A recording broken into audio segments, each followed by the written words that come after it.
तो देखिए शर्त जब रखी गई तो नवयुवक का साधु जो था उसने शर्तें स्वीकार कर ली। सिपाही उसे कारागार में ले गए और वही नवयुवक कौन था? आप लोगों ने अंदाजा तो लगा ही लिया होगा, बैजू बावरा था।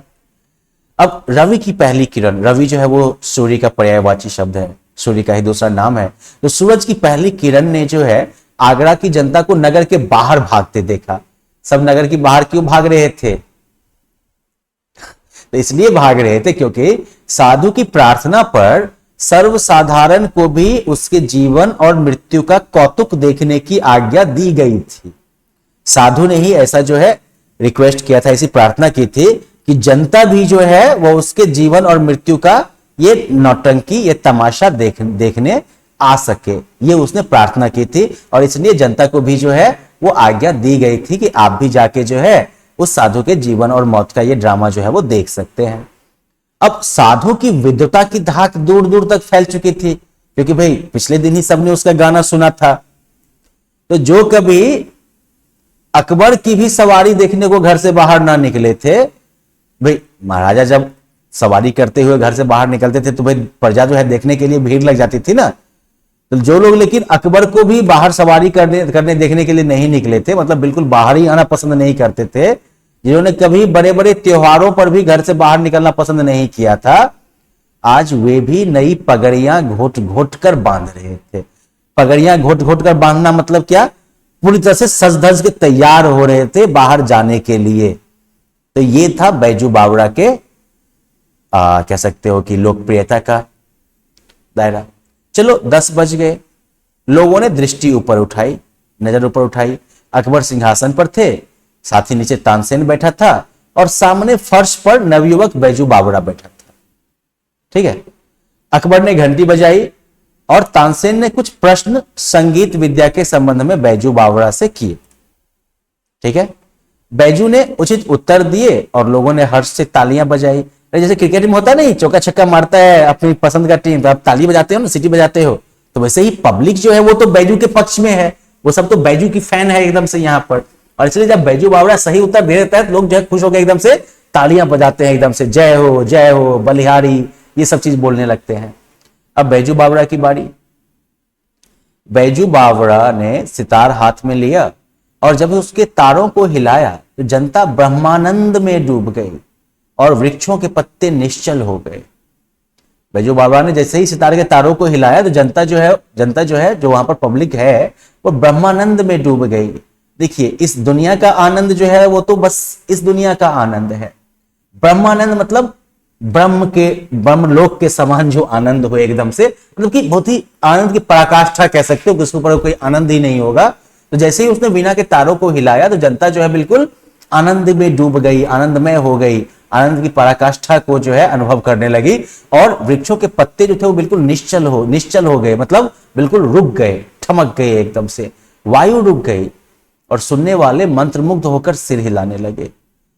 बैजू बावरा की उंगलियां सितार पर दौड़ रही थी। लोगों ने आश्चर्य से देखा कि हिरण छलांगे मारते हुए आए और बैजू बावरा के पास खड़े हो गए। सोचो भाई, हिरण नॉर्मली जो है लोगों से दूर भागता है ना, लेकिन हिरण जो है वो छलांगे मारते हुए आए और बैजू बाबा के पास खड़े हो गए। बैजू बाबा तल्लीन होकर सितार बजाता रहा। हिरण मस्त थे। बैजू बावरा ने सितार हाथ से रख दिया और अपने कंठ से फूल मालाओं को उतारकर उन्हें पहना दिया।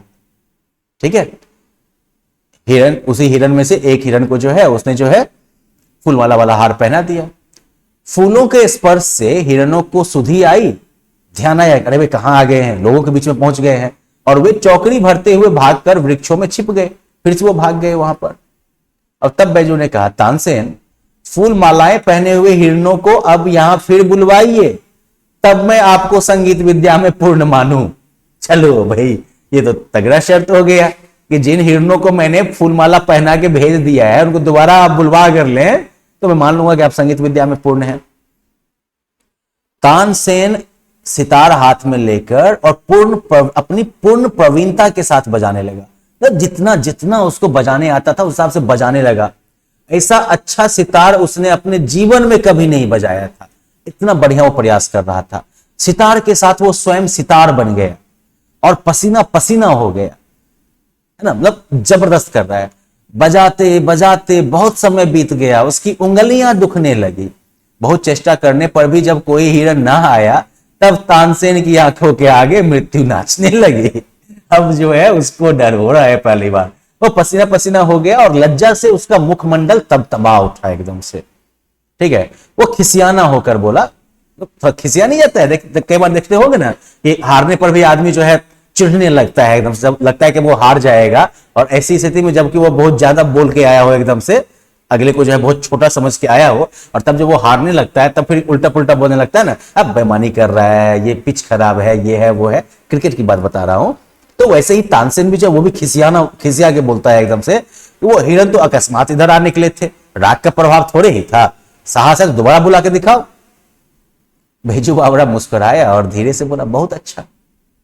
और यह कहकर उसने फिर सितार पकड़ लिया।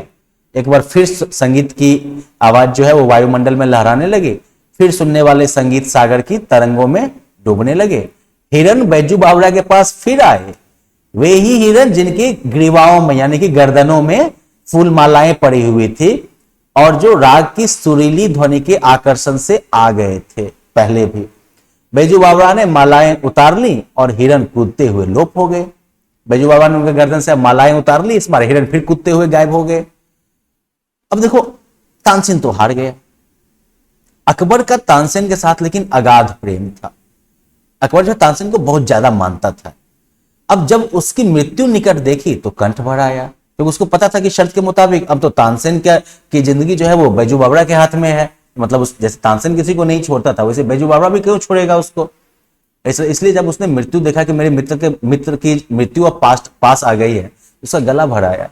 लेकिन क्या करते बेचारे, तानसेन शर्त तो हार गया था, है ना।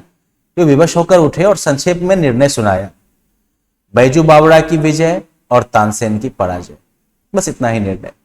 तानसेन कांपता हुआ आगे बढ़ा।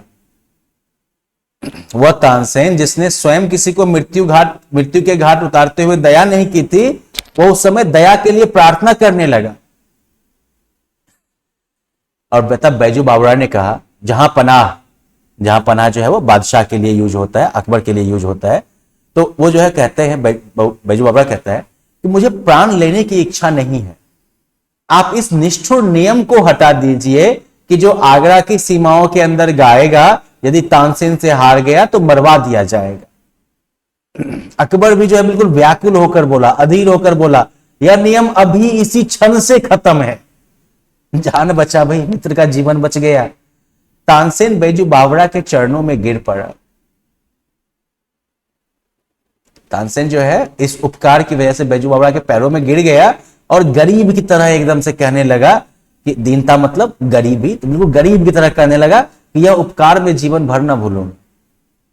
बैजू बावरा ने जवाब दिया, 12 वर्ष पहले की बात है, तुमने मेरे पिता के प्राण लिए थे, यह उसी का बदला है।